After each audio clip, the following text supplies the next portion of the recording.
You're listening to an event from the U.S. Institute of Peace, part of the USIP podcast network. For more information about our work around the world, visit usip.org and check us out on social media.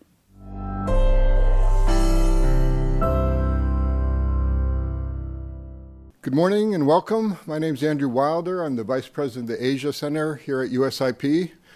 For those of you not familiar with the United States Institute of Peace, we're celebrating our 40th anniversary year here. We were founded in 1984 by U.S. Congress to be an independent, nonpartisan public institution with a mission to prevent, mitigate, and resolve violent conflict.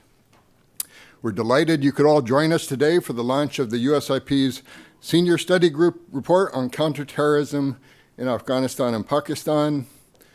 In 2022, USIP convened a bipartisan group of experts with a range of policy, scholarly, operational, and analytical experience on counterterrorism as well as South Asia policy.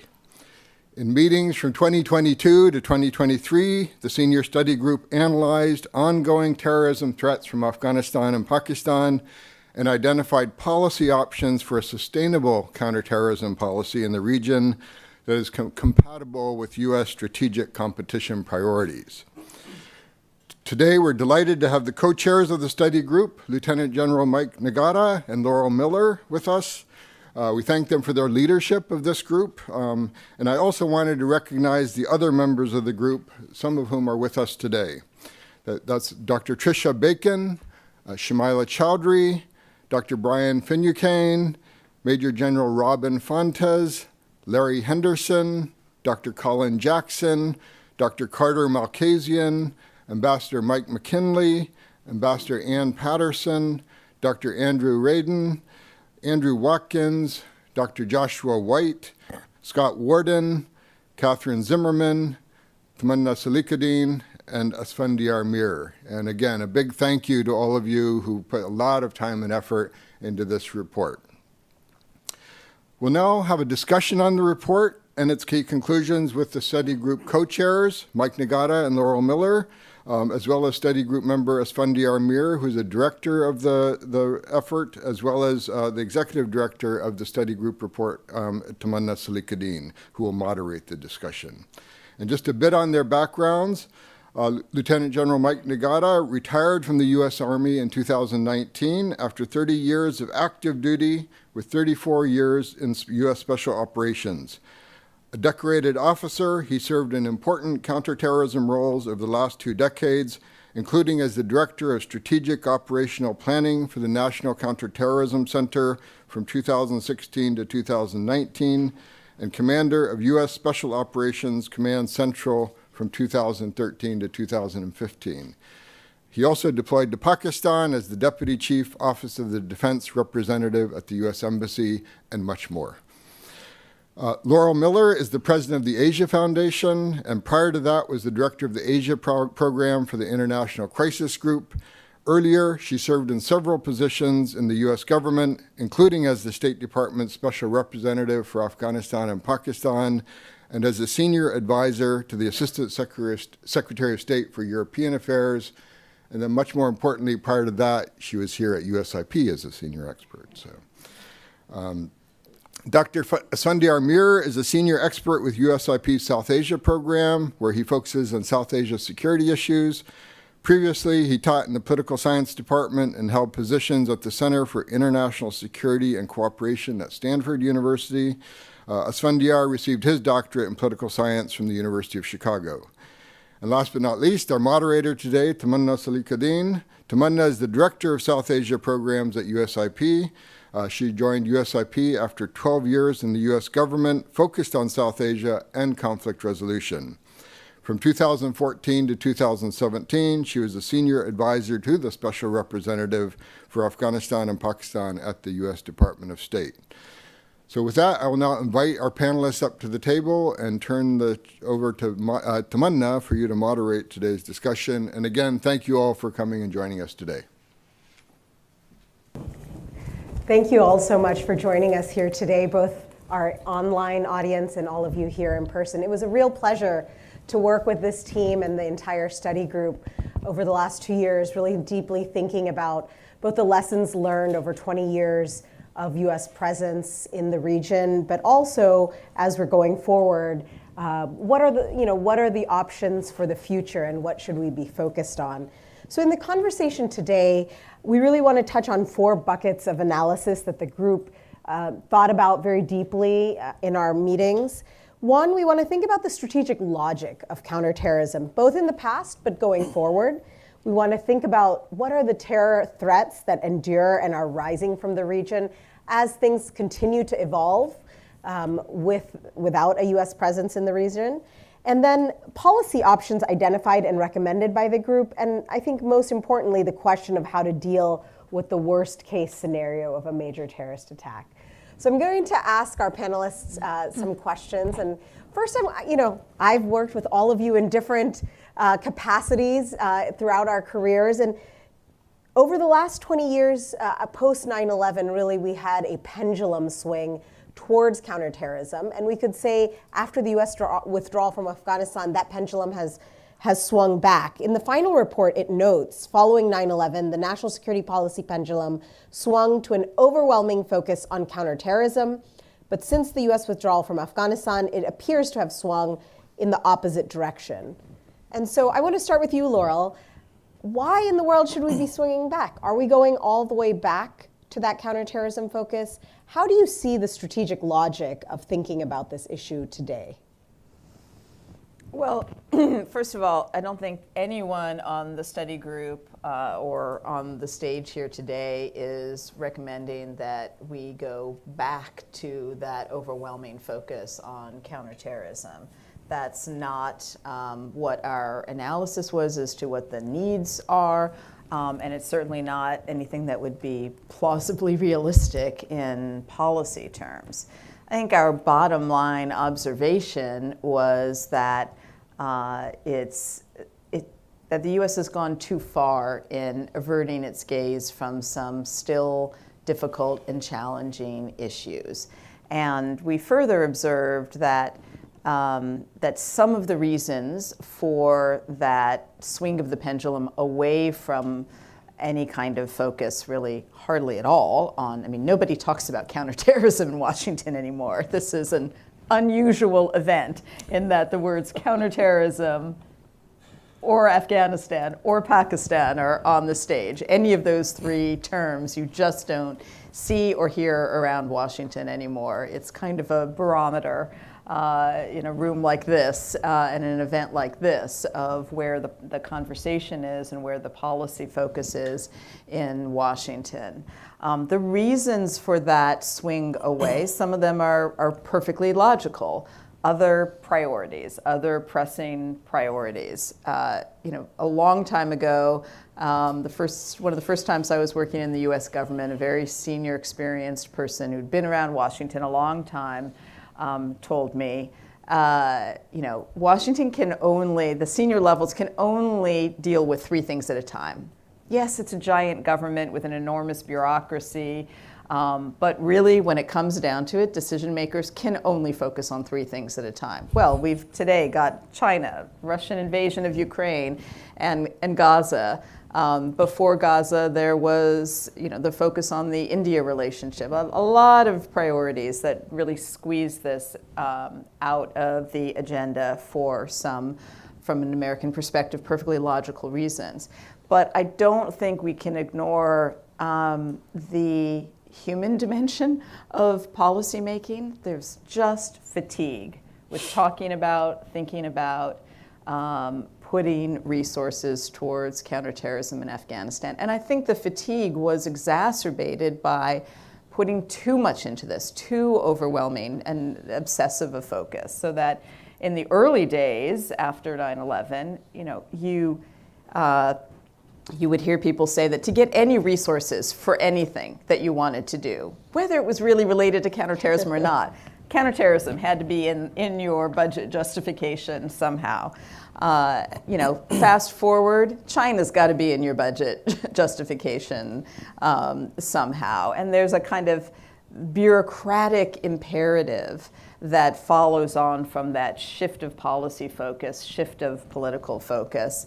And in this particular case, the fatigue, and the fatigue with Afghanistan in particular was a slow burn. I mean, there were many senior people in decision-making positions in Washington that wanted to be done with Afghanistan sooner than it was. But then once the opportunity, if you want to put it that way, arose to just be completely done with it, that's where, you know, the hearts and minds in Washington turned. Well, thank you for that, Laurel. Mike, I want to turn to you. I mean, Laurel mentioned this idea of fatigue, and I know the group talked a little bit about the role of trauma in the last 20 years as potentially a barrier to good policymaking. I know everyone thinks policymakers are non-emotional, but I want to touch, at USIP, we can touch on the emotions. So, you know, both decision makers and many who labored within the national security agencies show signs of something like collective trauma resulting from the last 20 years. And that trauma permeates multiple levels of the national security bureaucracy and often affects assessments of the threat landscape and how it can affect national security interests. So the tragic end of U.S. involvement in Afghanistan has also made it quite a toxic issue, regardless of which side of the political aisle you stand on. So it's rare to find a senior group of national security professionals focusing on this challenge to policy. Can you spell out why you and others in the group maybe saw this, our experience and our 20 years of emotion and intense focus as a barrier to policymaking on this? Thank you. It's a great question. It's a topic that is still very much on my mind, and I'm personally delighted that the study group spent a fair amount of time on this particular topic, because I don't think it's gotten enough attention, even to this day. There is a lot of trauma, particularly in what we inartfully style the CT community, but it is of varied types, and it's not distributed evenly. Rather predictably, the most obvious, and in some ways the saddest form of trauma is the physical, psychological, emotional trauma that counterterrorism practitioners, whether military or civilian, that's in some cases spent years in South Asia, are still grappling with to this very day. I'm sure everyone in this audience knows that after the sudden withdrawal of U.S. forces a couple of years ago now, there was a spike in veteran suicides, and a very large number of those suicides were Afghanistan veterans. But while this has tended to be the most attention-grabbing form of trauma, there are other forms as well. And I'm going to talk about a couple of things here. Trauma may not actually be the best word to use, but I'm going to use it anyways because I think it all flows from the same source. And that is the disappointment, the frustration, the unhappiness, and in some cases the tragedies that flowed from our time in South Asia.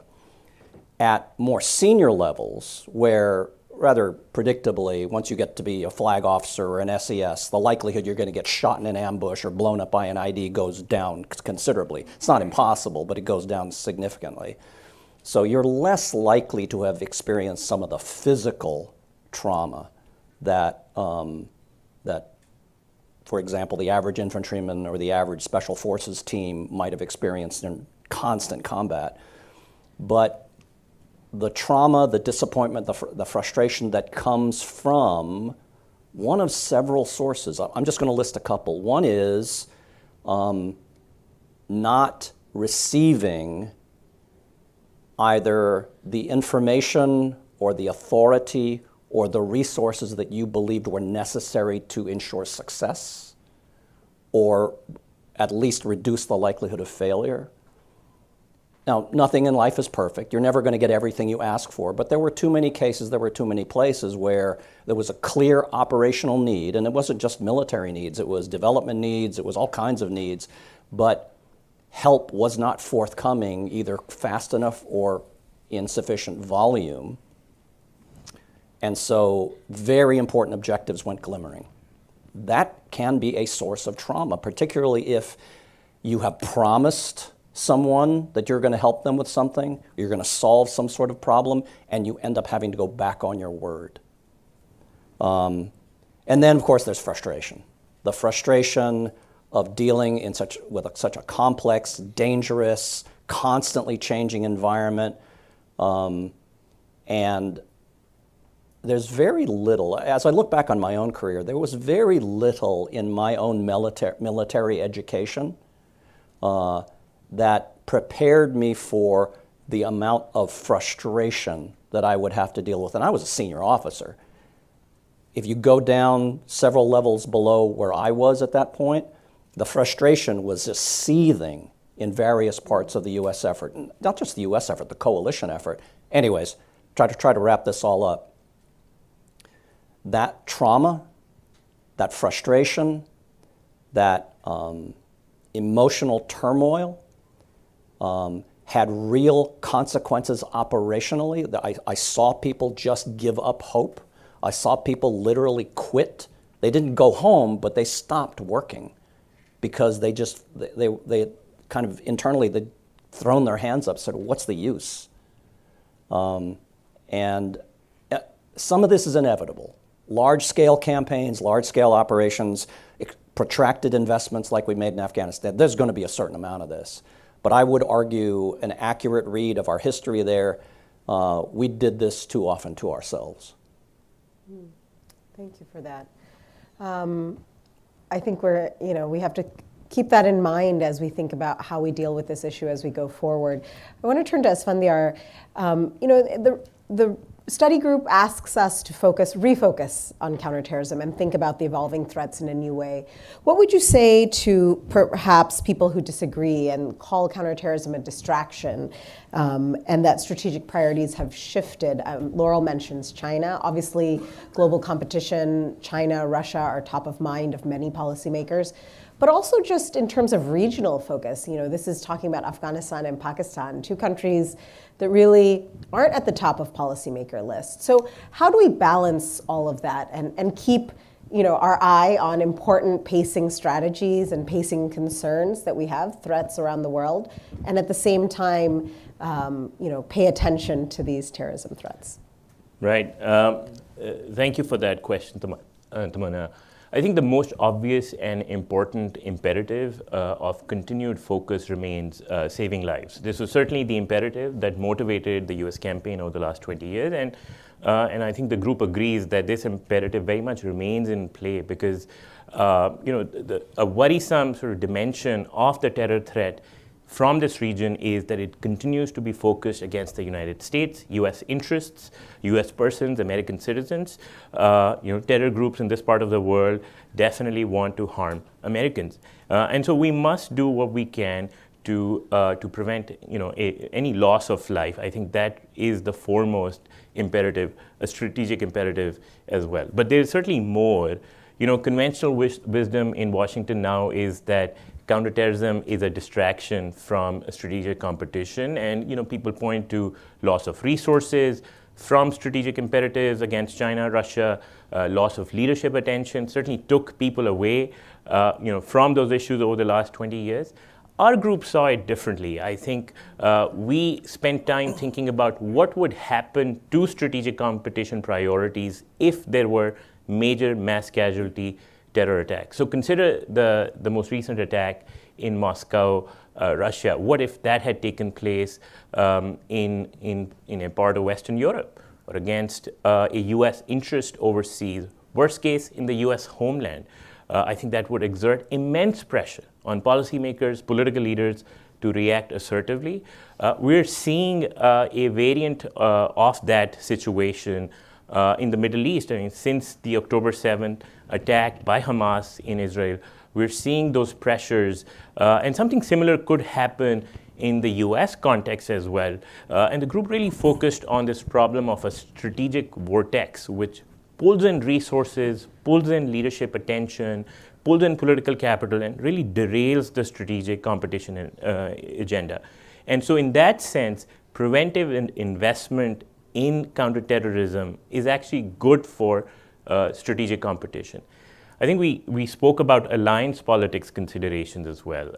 The fact that, on the eve of the withdrawal, Washington assured European allies that, look, we'll be able to manage the threat that comes out of Afghanistan.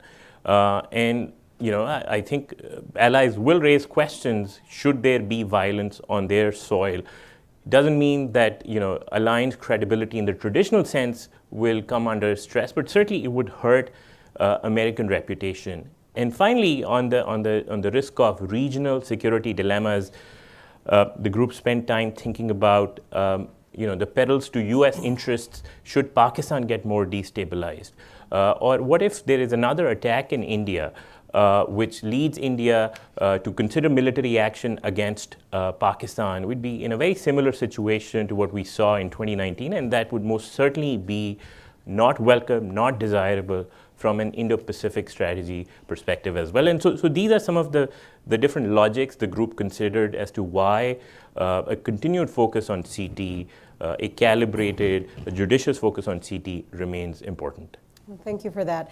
I want to shift the conversation to what I think is really a very important part of the report, and I commend all of you to read it, is how the terror threats have evolved, actually. So again, we do not have a large U.S. military presence there, and things have continued to change. Maybe we aren't as focused, but that doesn't stop these groups from evolving and changing given the reality on the ground. So Asfandyar, I want to ask you if you can talk about some of the key trends in terms of the threat picture that the group identified. Sure. When we started our work, there was a feeling in the group, I think some members had this assumption that terror threats from the region had been overstated, in particular during the discussion on the withdrawal itself.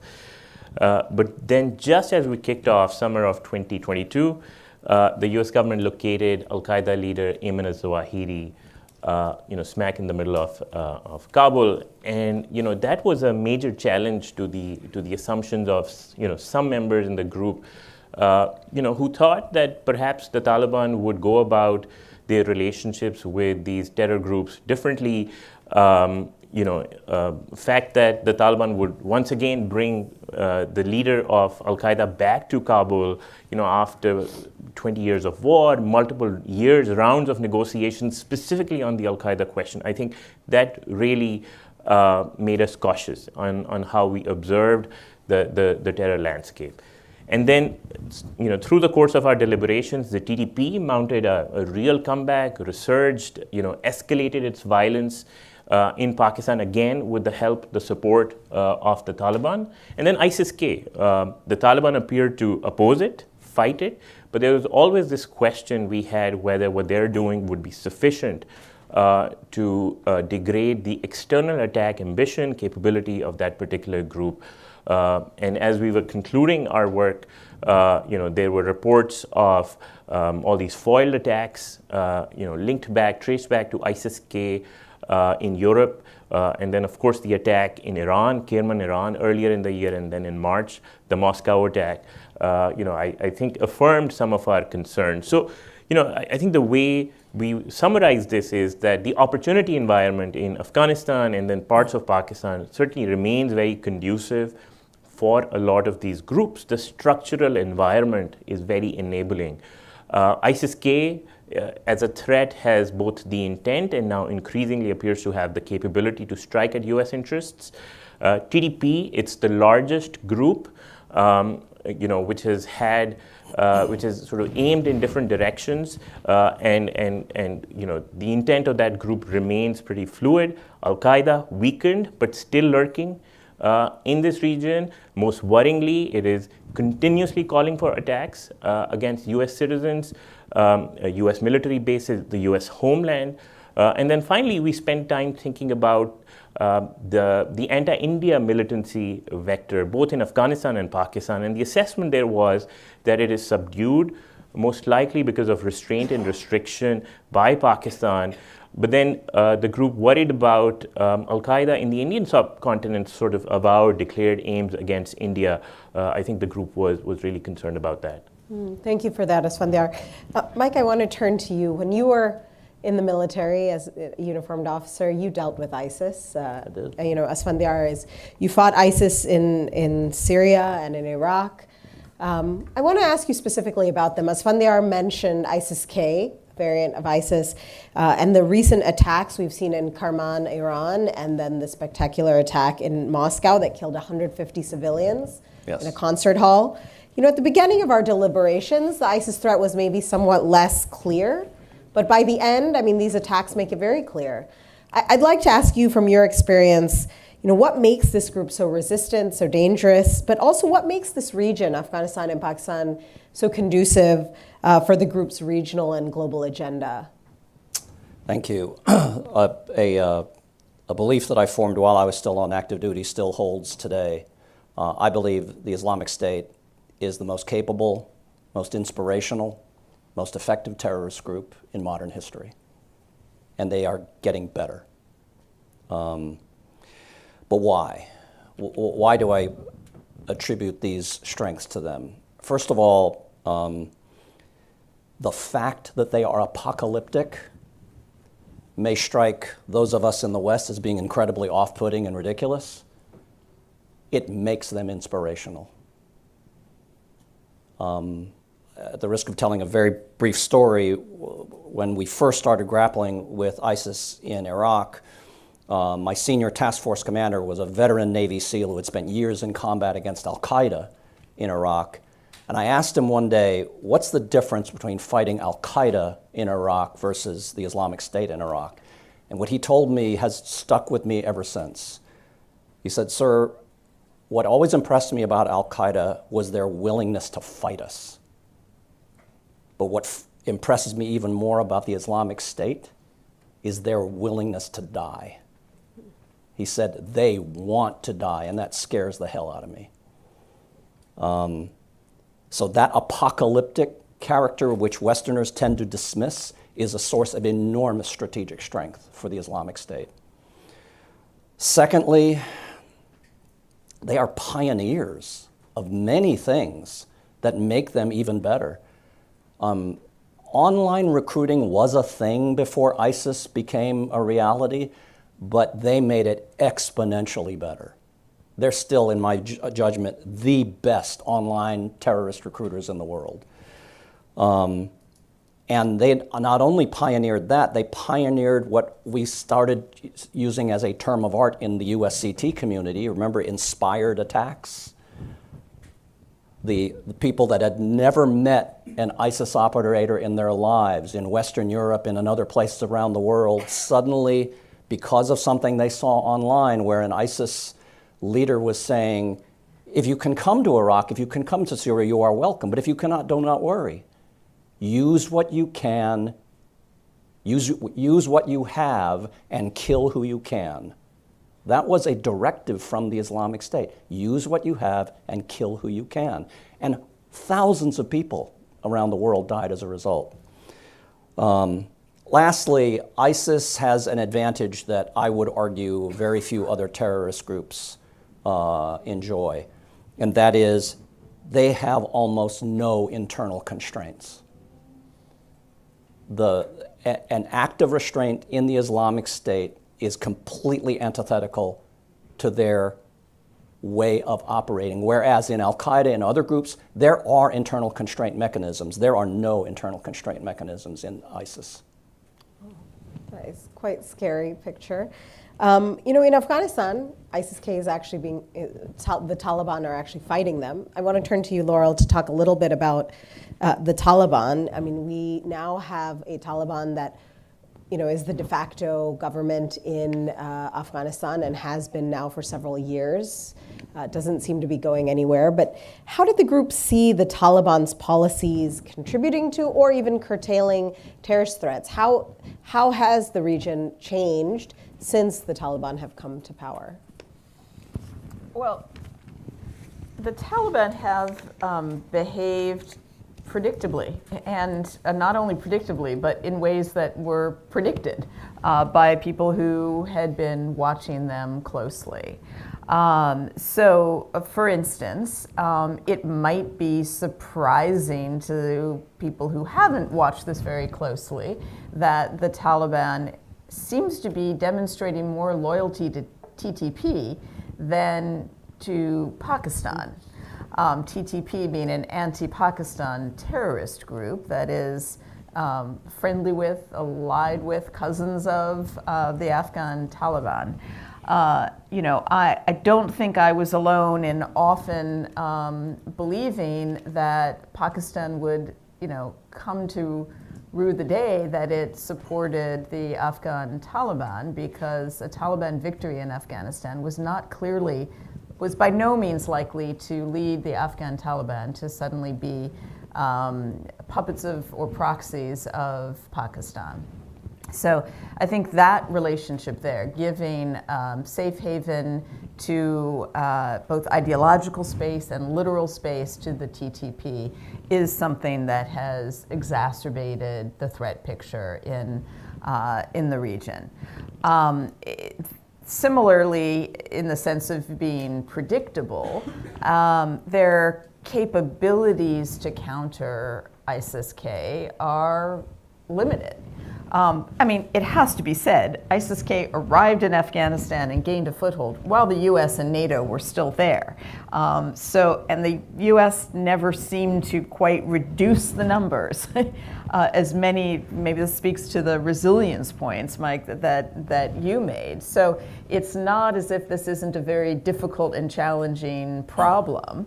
And so to expect the Taliban to be vastly more successful than the United States was in decimating ISIS-K, we have to be realistic about it, even though they are present there.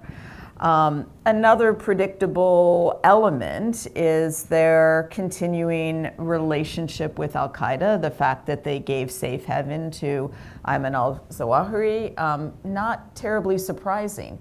Yes, in the negotiations with the United States prior to the withdrawal, they did make so-called counterterrorism assurances, but they were very hedged assurances and limited assurances. They were essentially commitments, if you want to put them that way, to keep a lid on things. Mm-hmm. They were commitments to disallow certain activities, but not, I shouldn't even say disallow, to not allow, which is not quite the same as disallowing certain activities. They never promised to actually counter al-Qaeda. They were, in fact, in the negotiations, highly resistant to even calling al-Qaeda a terrorist group. Mm-hmm. So there were plenty of clues there about the limitations of any kind of assurances that they would make, and I think it was to be expected that they would take action against groups that they saw as a threat to themselves. Mm-hmm. They do not see al-Qaeda as a threat to themselves. They do not see TTP as a threat to themselves, and so they were always going to be very limited in terms of what they would do in order to keep a lid on things. They weren't going to go after these groups. There's also the matter of the ideological space that the Taliban have created in Afghanistan, the changes that they've made to the education system, to the curriculum there. It has to be said, the Taliban won the war. I mean, they had a 20-year jihad, and they were successful, and they took power back in Afghanistan. And that is the lesson that is being taught, that political change can come through these the violence and the resistance and the mechanisms that they pursued. And we have to expect that that's going to infuse how they are educating a next generation, and we have to expect that that's going to create an ideological home for groups that and an inspirational story for groups that that are, have ambitions to be a threat to Western interests and to U.S. interests. I think one of the ways that we looked at this in the study group was, we don't have a lot of leverage over the Taliban. So it's not a question of there being some golden key to unlock what it is to do about this situation that I've just described. But we did consider that there is more that could be done than is being done today to document, draw attention to, expose publicly and among regional countries and allies and partners what it is that the Taliban is doing and not doing.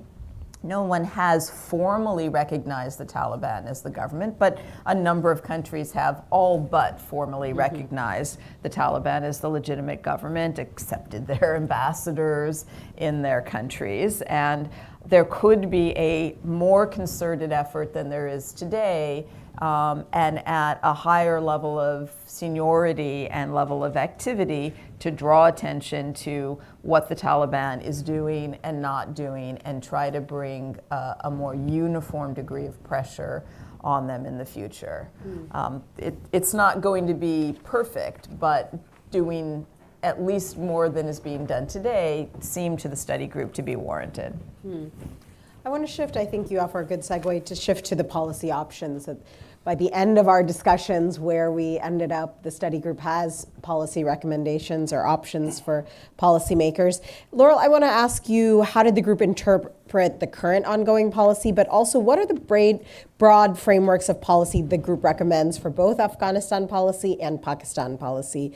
And what is the point of departure from the current policy? I know we're not suggesting huge shifts. This is just almost a titration of the policy. So I welcome your sharing of the options. Yeah, I think the point of departure, and I referenced this earlier, was that we're not recommending going back to this all-consuming focus on counterterrorism. We are recommending embedding it more in the current policy and spending relatively more than is being done today in terms of policy attention and resources on the problem because the threat is growing.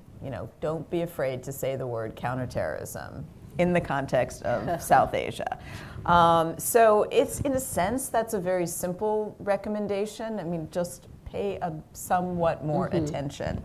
But it is, we felt, the study group felt a salient one.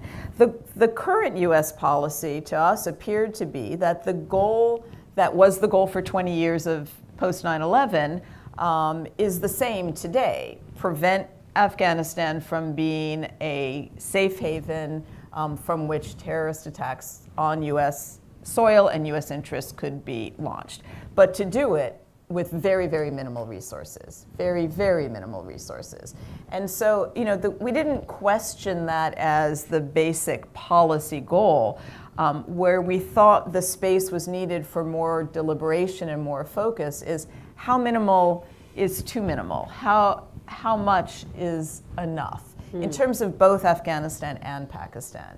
And, where is it that is that, I don't want to suggest that you can find that perfect Goldilocks, it's not too hot and it's not too cold, it's just right. I mean, that's a simple thing to say and a hard thing to do, but it is a question of paying a little more attention to finding that calibrated space. For Afghanistan, as I mentioned, there were both diplomatic and military elements to what our recommendations are. Focusing on the diplomatic elements, as I mentioned, our frame was more focus on examining what the Taliban is doing, calling it out publicly, working with regional countries to put more attention and focus on this, because there is shared concern, even as between the US and its adversaries in South Asia and beyond, there is concern about the Taliban's behavior and the growth of the terrorist threat. And so there still is an opportunity for some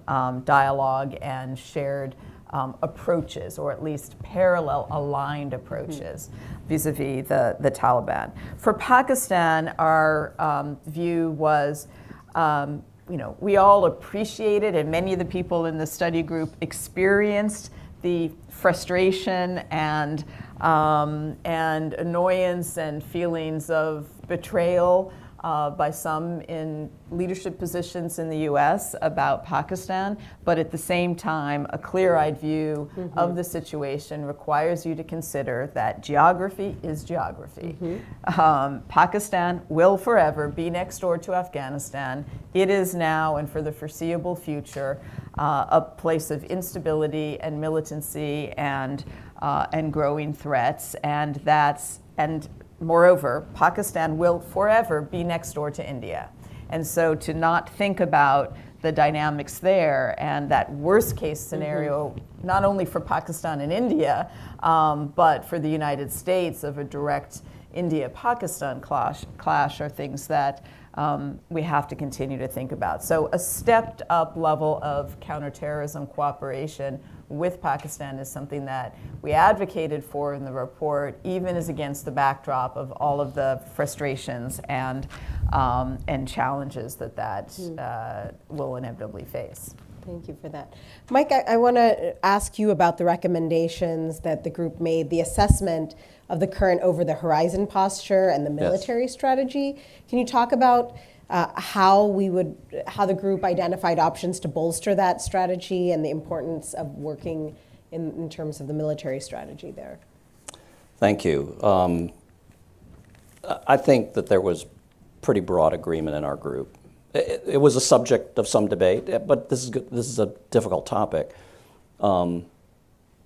But I'll elevate this to the level of the U.S. government, since that's what our report fundamentally was trying to address. Over-the-horizon counterterrorism is an important tool, but it's a tactical tool. Over-the-horizon counterterrorism is not a strategy. We have what is undoubtedly the finest, most precise, and in many ways the most abundant ability of any nation on earth to do a precision kinetic strike on something or someone. And that can be very useful in dealing with a terrorist threat. One of the things that I probably said way too much during our discussions was that it's basically good for two things. Kinetic counterterrorism is basically good for two things. You can either save lives. In other words, if you don't strike somebody who should not die is going to die, or you can just significantly damage whatever it is you're striking. But it never has been, nor will it ever be, a strategic solution for terrorism. It's a tool. It's not a strategy. So then the conversation rather predictably became one, then what else must accompany our exquisite ability to do counterterrorism? And as I'm sure everybody in this room could anticipate, this led us to arenas where it was very clear the more we went to these arenas, the more uncomfortable policymakers that eventually would read our report were going to be. A presence is helpful. Having no one in country is not. But our attitude at the time of the withdrawal was we're leaving, and we're not leaving anybody behind. Another place our discussions took us to was beyond kinetic counterterrorism, there are other forms of counterterrorism. There are ways of contesting recruitment online. There are ways of providing those in the region or in the country that wish to deal with this problem non-military tools, non-military technologies, non-military information that would strengthen their ability to do so and reduce the likelihood that they'll become the subject of reprisal attacks. But again, these things are best done if you have a presence in the country, and of course we went to zero. So at the end of the day, my own view of where we ended up was that there are many things the United States could do. There are many things that other countries in the region in cooperation with us could do to reduce the likelihood of a major terrorist threat against the U.S. or its interests from emerging. But our ability to do so had become so constrained, and as we've already discussed, our attention had so skewed to other things that there were many times in our conversations where we said, well, we could do X, Y, and Z, but we probably won't. Thank you for that. Asfandyar, very briefly, I want to ask you if there are any policy options in Sure. our discussion that you would like to highlight. Sure. So building on what Laurel said about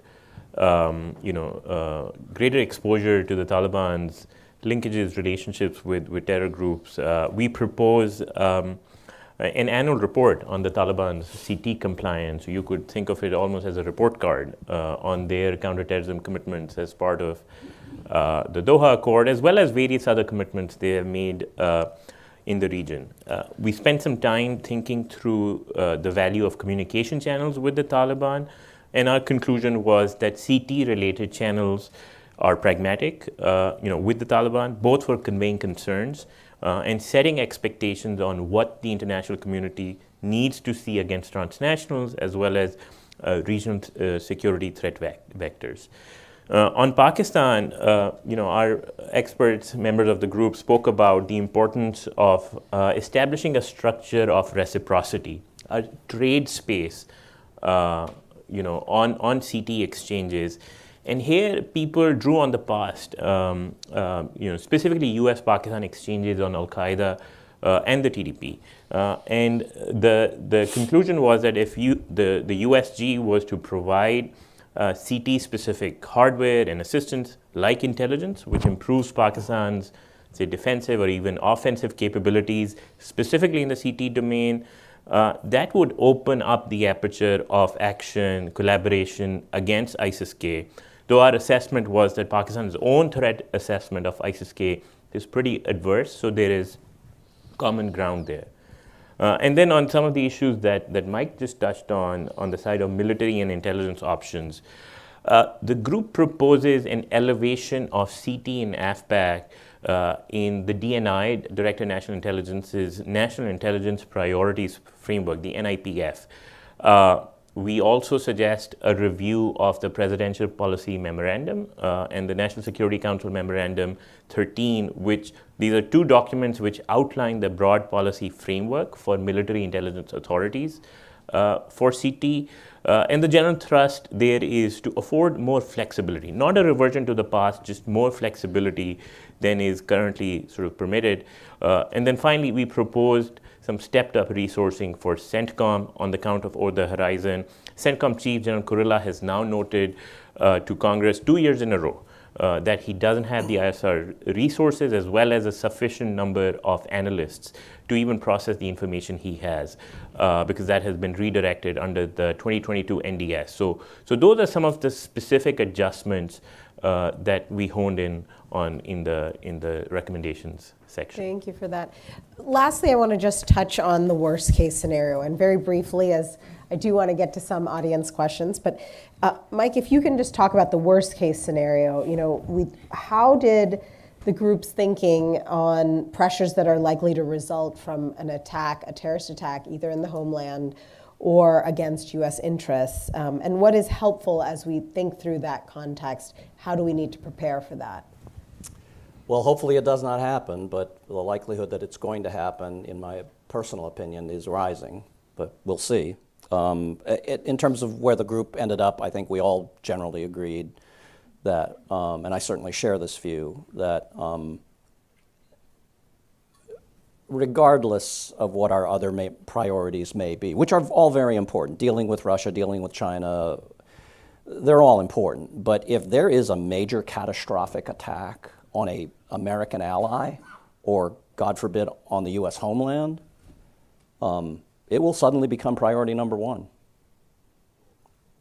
Everything else will also be priority number one, by the way, but it'll become priority number one. And there'll be a lot of resources and a lot of attention and a lot of pressure to, quote, do something about this. But it'll beg the question, what are we trying to do, and with what, given all our other commitments? And I don't know the answer to any of that, but it'll be a hell of an argument in this town.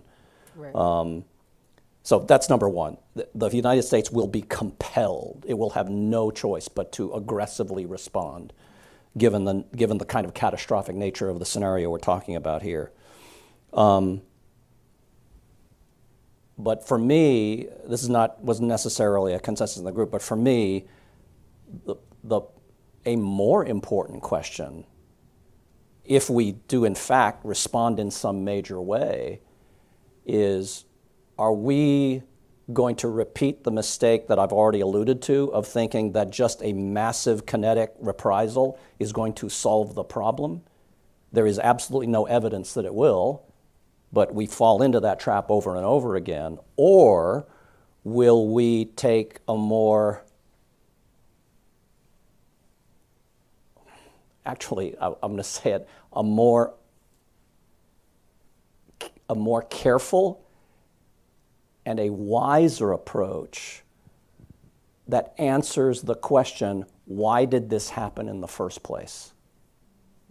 What was it that led to the fact there could be another major attack on the U.S. interest or on the U.S., and what are we going to do about that beyond just retribution? That's something we're not particularly good at, but I pray that if, God forbid, it does happen, that we actually spend some brain power on that. Otherwise, we're going to have the same results. Right. Thank you for that, Mike. Laurel, I want to draw you out on specifically, with the Indo-Pacific strategy, we are so focused on our relationship with India. A very likely scenario is a future attack emanating from this region in India. How did the group see that? What are the trade-offs and what are the options for policymakers there? Yeah, just briefly, I think the group very strongly appreciated the importance of the India relationship to the United States in many respects. And it's not only about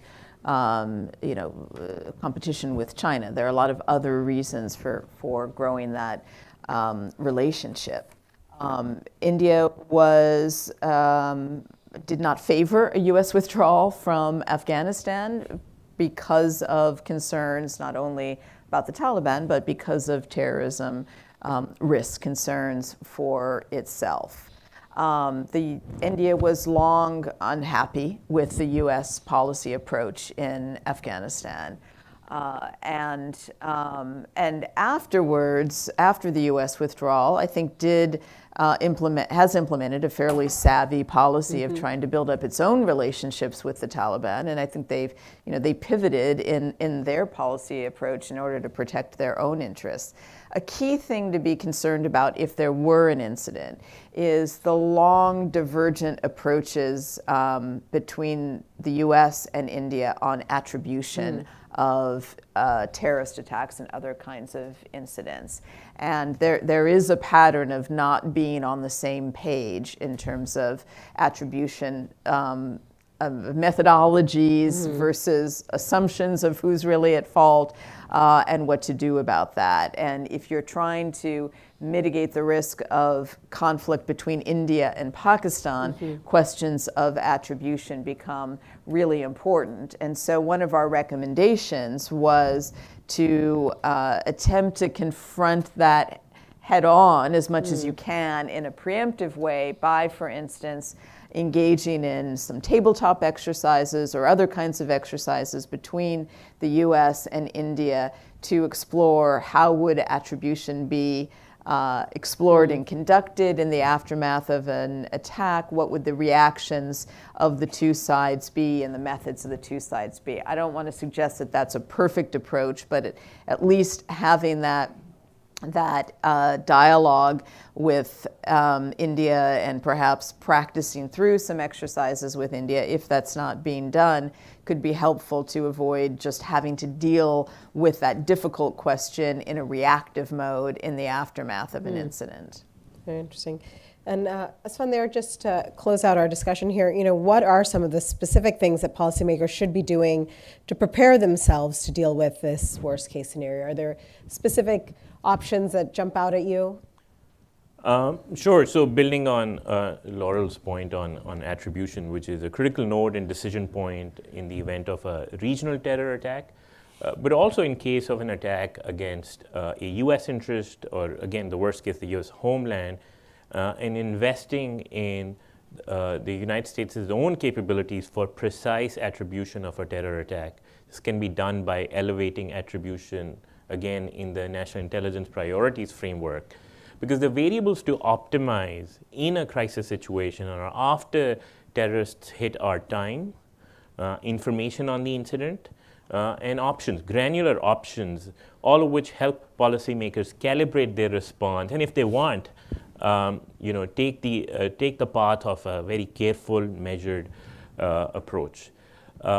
Another thing, and I think this is one option we have gotten some feedback from policymakers on, is the importance of training for officials on handling of these kinds of crisis situations. We are seeing the imperative of that in the aftermath of the October 7th terror attack by Hamas in the Middle East. And people who deal with South Asia, this part of the world, in the policy community, if they were around for the last crisis, great, they know the pressures. But there's a lot of churn in government, and those who were around but did not experience those pressures, I think there's a lot of value in priming them into those pressures, in helping them think through systematically through simulations among other exercises that helps them prepare on how to handle and deal with such situations. Thank you for that. We have a few minutes left. I'd love to open up to maybe 2 questions from the audience. If you can just state your name and identify your affiliation. We have some microphones coming by.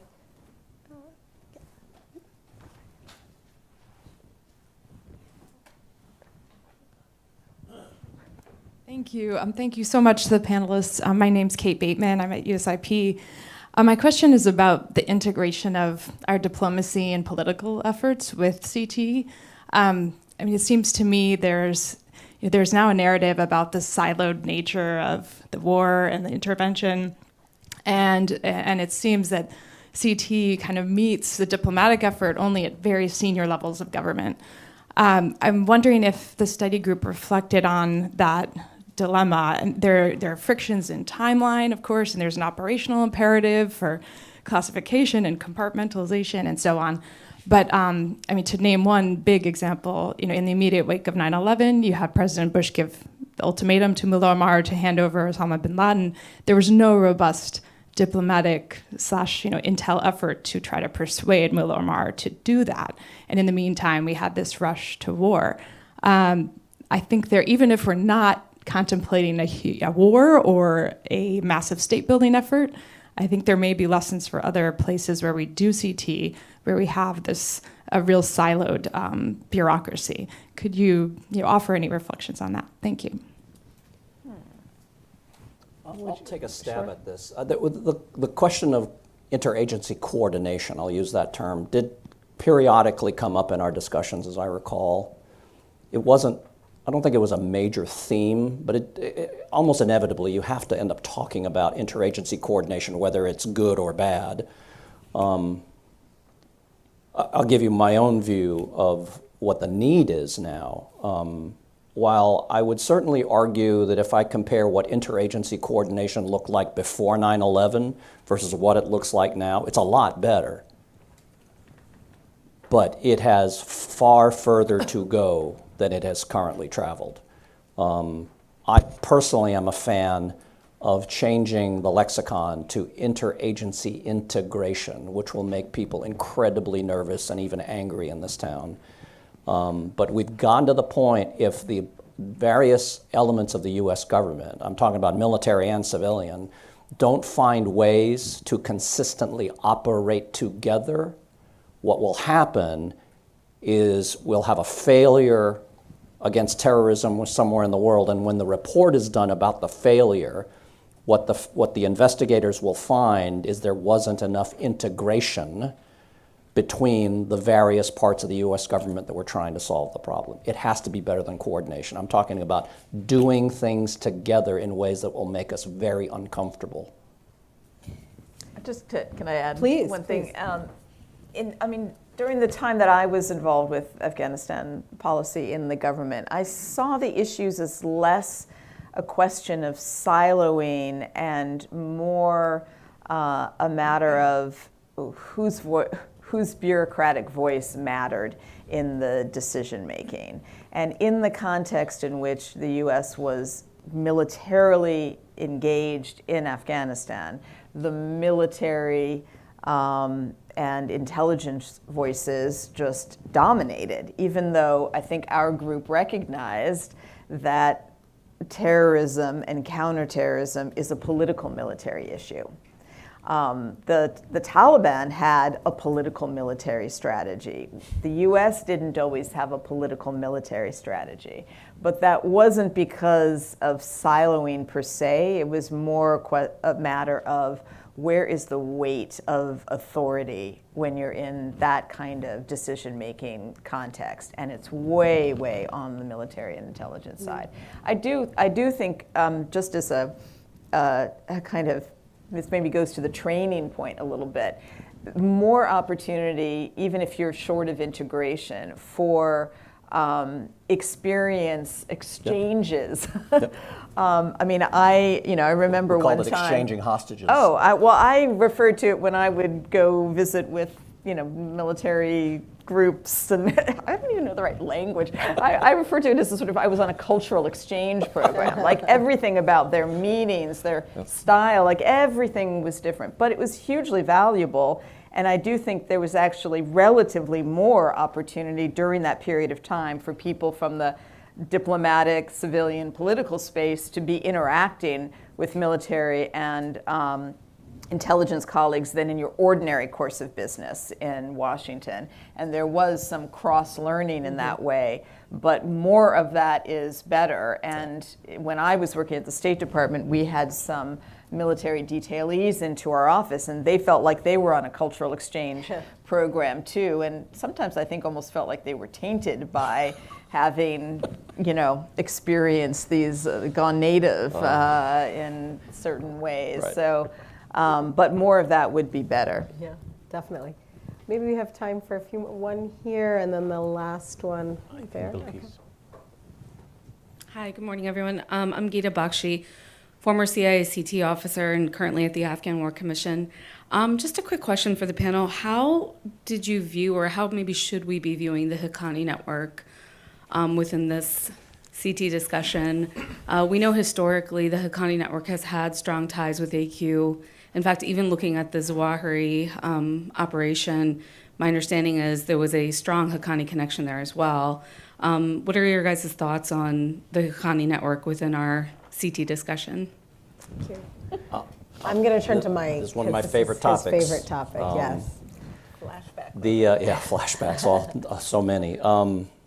In my view, the Haqqani network has several important attributes.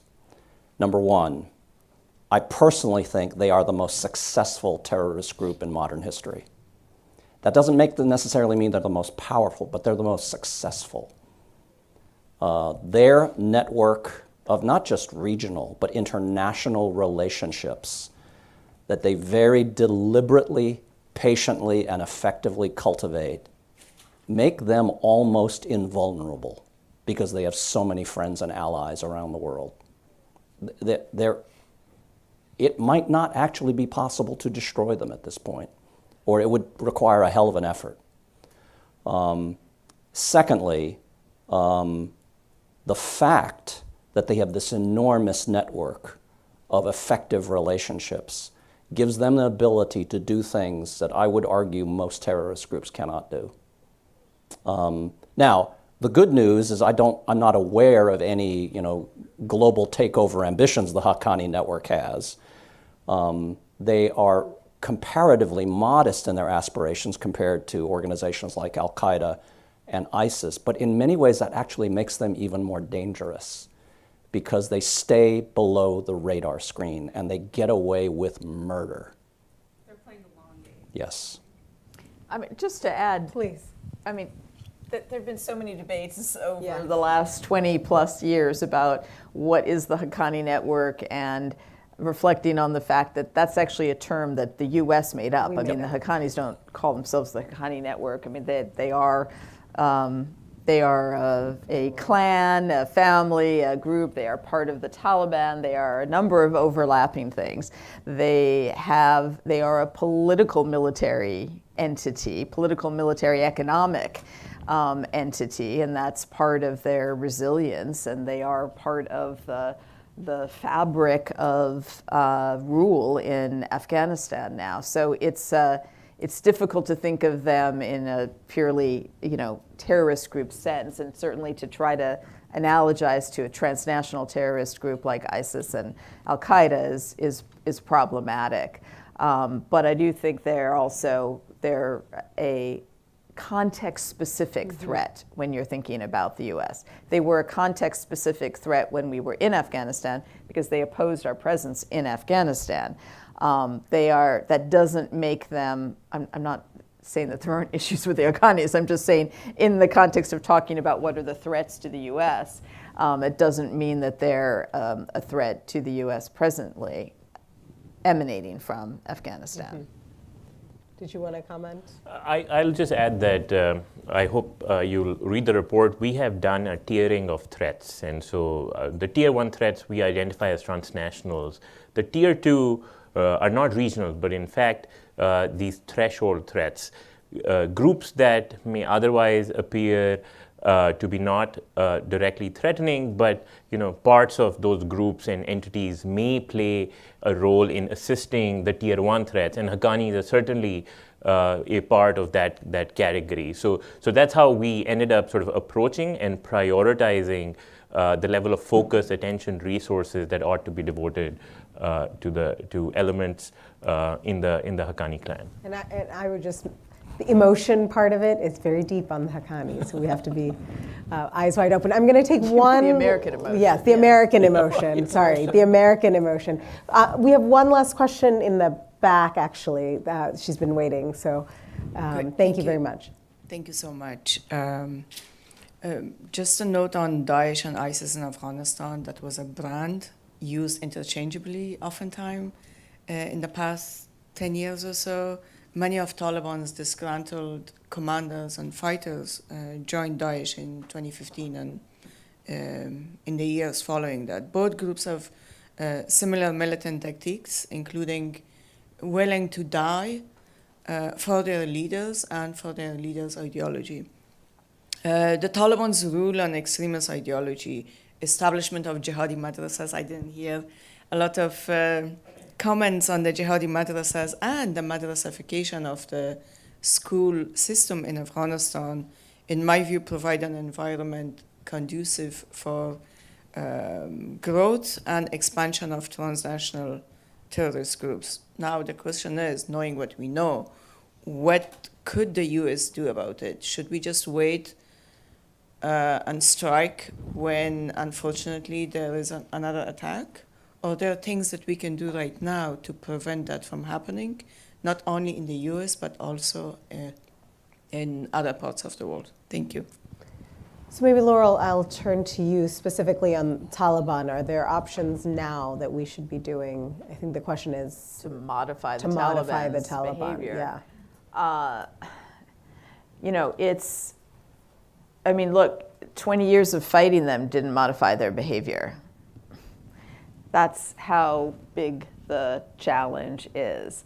And a logical takeaway from the American war in Afghanistan for the Taliban is that if you're stubbornly consistent and persistent, your objectives will prevail.